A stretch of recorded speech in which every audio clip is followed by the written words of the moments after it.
How's it going? I thought I'd respond in video just to give you a better look at these pouches. This one here we've had growing for us for roughly 18 months to 2 years. Just to give you some idea, they do fade a little bit. This is a brand new one from the recent shipment. The stitching on these guys is an industrial lock stitch, and the fabric is made from recycled water bottles and natural fibers.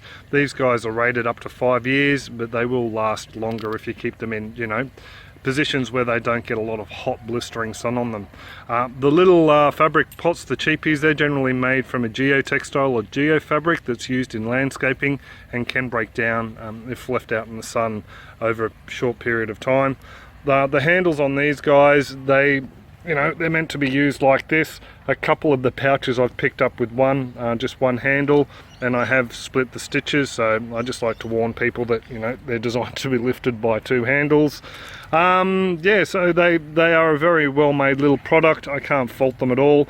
I'll also leave a couple of links below the video clip and in the email itself, just to further information on how these guys are made, and also to some information on the air pruning capabilities of these guys. So hope that answers your questions, and have a top one.